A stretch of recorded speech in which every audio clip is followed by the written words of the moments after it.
Sudah guys, balik lagi sama Kuliah Sore bareng El di sini. Oke, ini adalah Samsung Galaxy S25 Ultra, smartphone monster sekaligus jadi salah satu smartphone terbaik buat tahun 2025. Buat harga rilisnya sendiri ini ada di 23 juta plus ya. Cuma tenang, 1 bulan berselang harganya ini udah jadi 18 jutaan aja tanpa bonus-bonus yang ditawarin saat awal dijual. Oke, buat desain sendiri nggak banyak yang berubah. S25 Ultra ini ngebawa bahasa desain yang sama kayak sebelumnya, tapi ada perbedaan buat di sisi-sisinya dan ring kameranya. Buat sisi-sisinya sekarang flat ya di keempat sisi, tapi untuk sudut dibuat melengkung. Sementara itu buat ring kamera ini kelihatan lebih besar di ketiga lingkaran utamanya. Di sisi atas smartphone ini ada 2 buah lubang mic. Di sisi kanan ada tombol volume dan tombol power. Di sisi kiri polosan aja, sementara itu di sisi bawah ada slot S Pen, lubang speaker yang jenisnya ini stereo, lubang charging USB-C, dan SIM tray slot yang jenisnya ini dual nano SIM tanpa adanya slot buat micro SD tambahan. Samsung Galaxy S25 Ultra ini tentunya udah dilengkapi dengan IP rating IP68 yang artinya dia tahan sama air.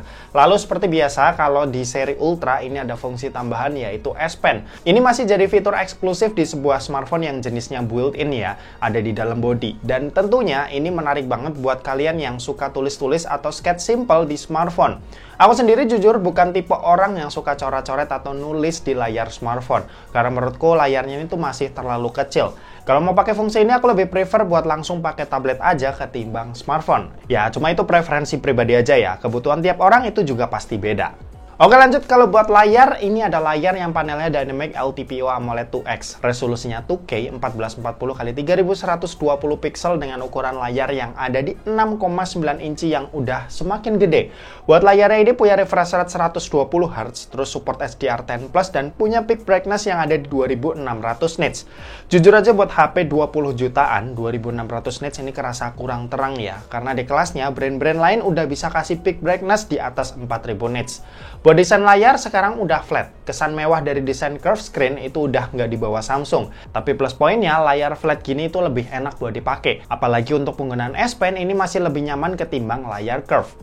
Buat fingerprint ini udah under display yang pasti. Dan buat jenisnya ini udah ultrasonic yang dipakainya udah nyaman, responsif, dan pastinya kenceng. Buat proteksi udah pakai Corning Gorilla Armor 2 ya. Ini udah yang paling terbaik nih yang dikasih sama Corning Incorporate. Overall kualitas layarnya ini nggak banyak yang di-upgrade dari generasi sebelumnya. Udah bagus sih, cuma emang peningkatannya nggak signifikan. Ada di ukuran layarnya aja yang bertambah 0,1 inci dan jenis proteksinya yang naik 1 level. Cuma buat sisanya ini masih sama persis kayak tahun lalu. Lanjut, kalau buat performa, Samsung Galaxy S25 Ultra ini pakai chipset Snapdragon 8 Elite yang punya fabrikasi 3 nanometer. Buat pilihan storage sendiri ada di 12256, 12512, dan 121TB. Skor Antutunya ini tinggi banget ya, ada di 2,2 juta yang udah nunjukin kalau performanya ini emang luar biasa kencang. Dipakai main game Mobile Legends, dapetin settingan rata kanan alias ultra-ultra. Selama main ini aman banget buat dapetin 120 fps tanpa adanya kendala sama sekali. Ini benar-benar lancar buat dapetin FPS mentoknya bahkan saat war gede sekalipun. Kalau buat PUBG Mobile, settingan yang didapat juga rata kanan. Di smoothnya ini udah bisa frame rate ultra ekstrim yang artinya bisa sampai 120 fps. Dan bener aja, pas udah dimainin ini lancar banget buat dapetin 120 fps tanpa adanya kendala sama sekali. Nggak ada frame drop dan selama main ini bisa stabil buat dapat 120 fps. Kalau buat Genshin Impact, singkat aja, di highest-nya ini juga aman. 60 fps bisa lancar dimainin di sini. Kalau FPS turun paling ya ke 58-59 fps yang mana itu nggak kerasa lah dan rasanya masih mulus-mulus aja. Overall sih performa gamingnya udah mantep banget ya. Udah sewajarnya lah HP 20 jutaan yang performanya juga pasti maksimal. Kalau buat baterai ini kapasitasnya ada di 5000 mAh. Sayang banget buat HP segede ini baterainya kapasitasnya masih standar. Brand-brand Cina kayak Oppo, Vivo ini udah pakai teknologi baru buat baterai mereka yang ngebuat HP compact aja bisa kasih baterai dengan kapasitas jumbo. Untuk ketahanannya standar aja kayak HP dengan kapasitas baterai 5000 mAh ya. Buat nonton YouTube selama 1 jam baterainya berkurang sebanyak 5%, main sosmed scrolling IG Reels selama 1 jam baterainya berkurang sebanyak 6%, dan buat main Mobile Legends selama 1 jam baterainya ini berkurang sebanyak 16%. Sementara itu buat kecepatan ngecas ini juga belum ada peningkatan dibanding generasi sebelumnya. Masih 45 watt yang buat isi dayanya dari 0 sampai full butuh waktu 1,5 jam. Buat sistem operasi, Samsung Galaxy S25 Ultra ini udah pakai One UI 7 dengan basis Android 15. Untuk update-nya sendiri ini mantap ya. Samsung ngejanjiin buat smartphone S25 series dapetin 7 kali major update yang artinya pengguna S25 series bisa tenang sampai tahun 2032. Ya kalau HP-nya nggak rusak.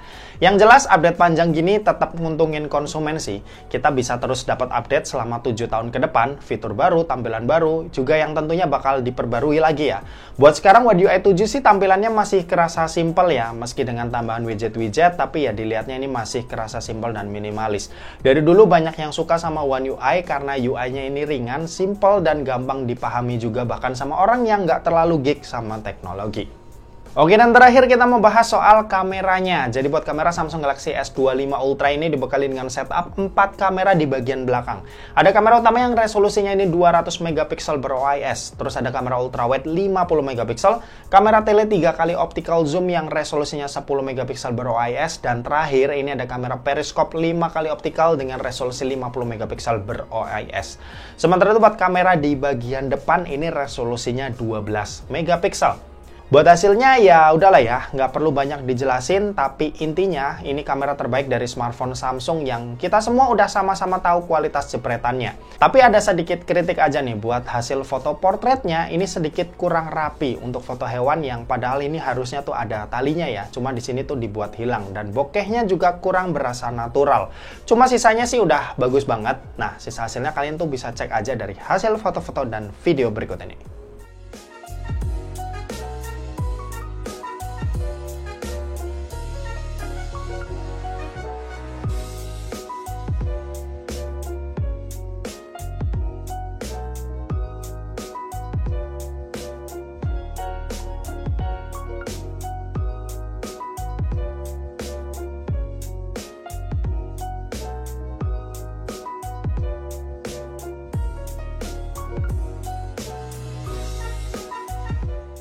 Oke, ini contoh perekaman video dari Samsung Galaxy S25 Ultra.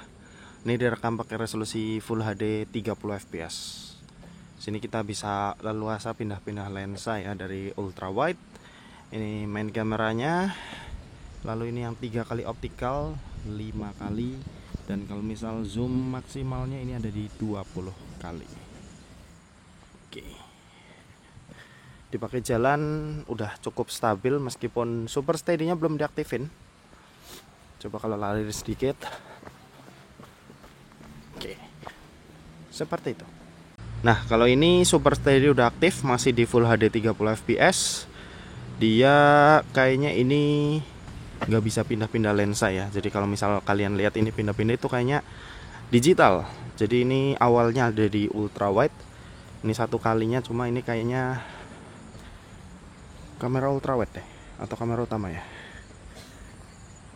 entahlah, tapi pindahnya itu nggak smooth dan hasilnya seperti ini. Oh ya, kita coba pakai lari sebentar.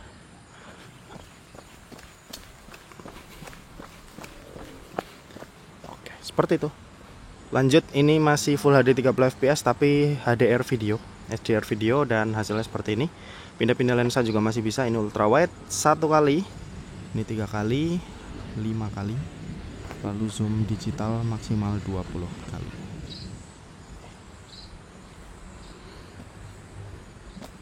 Kalau ini Full HD 60 fps, dia bisa super steady dan HDR video juga ya. Cuma nggak perlu kita coba. Kita coba pindah-pindah lensanya, apakah se-smooth itu, masih sama kayak 30 fps, ternyata masih mantap. Coba kita pakai lari ya. Oke. Lanjut, ini 4K 30 fps. Kalau di 4K 30 ini masih bisa HDR video, tapi buat super steady udah nggak bisa. Ketika super steady diaktifin, otomatis pindah ke 2K ya. Oke, hasilnya seperti ini. Kalau buat pindah-pindah lensa di 4K masih smooth perpindahannya, mantap. Zoom maksimal 20 kali seperti ini. Kalau dipakai lari,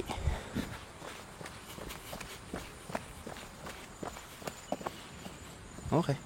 Lanjut, ini 4K 60 fps. Buat HDR video masih bisa, terus super steady nggak bisa ya, otomatis pindah ke 2K 60 fps. Kalau buat pindah-pindah lensa masih bisa smooth, mantap. 5 kali, 20 kali. Oke, balik lagi ke ultrawide seperti ini. Oke. Nah, ini ada 8K 30 fps. Dia bisa ultra wide 1 kali sama 5 kali optical, jadi 3 kalinya itu nggak bisa. Tapi nggak bisa saat udah direkam ya. Kalau udah rekam gini kita nggak bisa pindah-pindah lensa, jadi harus matiin dulu perekamannya. Oke, hasilnya seperti ini. Oke, ini buat contoh perekaman video kamera depan dari Samsung S25 Ultra. Dan ini langsung di 4K 60 fps nya ya. Menariknya kalau HP dari Samsung tuh bisa langsung switch dari kamera depan ke kamera belakang tanpa harus matiin perekamannya. Nah, ini contoh kamera belakang. Dan di kamera belakang ini juga masih bisa fleksibel buat pindah-pindah lensa dari ultra wide, kamera utama, sampai ke 5 kali optical juga masih bisa. Nah, balik ke depan lagi tanpa harus matiin perekamannya. Jadi mantep banget kalau dipakai vlog. HP Samsung sih emang juaranya ya, karena bisa fleksibel, pindah-pindah lensa, terus pindah ke kamera depan juga tanpa harus matiin perekamannya. Nah, oke, gitu aja. Kita balik ke studio. Yuk. Oke, kesimpulannya Samsung Galaxy S25 Ultra ini adalah HP monster yang wajib kalian punya kalau kalian adalah orang yang geek sama teknologi baru. Terus kalau kalian adalah seorang Samsung fanboy dan kalian orang yang suka coret-coret di layar smartphone. Kalau kalian nggak suka coret-coret kayak aku ya mending nggak usah ambil S25 Ultra ini ya, karena sayang banget fitur S Pen-nya nggak dimanfaatin. Ambil aja HP-HP monster dari brand Cina kayak Vivo, Oppo, atau Xiaomi yang juga bagus-bagus. Tapi kalau kalian kekeh pengennya Samsung ya bisa ambil S25 reguler atau yang plus yang harganya sedikit lebih murah. Tapi jujur aku pribadi tuh kurang bisa manfaatin penggunaan S Pen ya, jadinya aku tuh lebih ngerasa cocok sama S25 yang non ultra. Dan oke, mungkin segitu aja buat video kali ini. Terima kasih buat yang udah nonton video ini. Jangan lupa buat like, komen, dan share juga ke teman-teman kalian supaya teman-teman kalian mendapatkan informasi yang bermanfaat dari kuliah sore. Oke, terima kasih buat yang udah nonton video ini sampai habis dan sampai jumpa di kuliah selanjutnya. Bye bye.